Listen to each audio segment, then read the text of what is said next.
रोका लगता था कि नहीं लौटेंगे।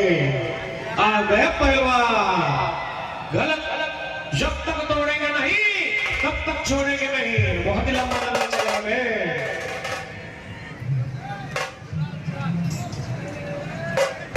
शिवराला मित्र मंडळ यावेळी जास्त सहकार्य पाहिजे तुमच्याकडून। गुलाल डायरेक्ट अंगावर फेकताय माणसाच्या, बॅट गाडीवर गुलाल येतोय।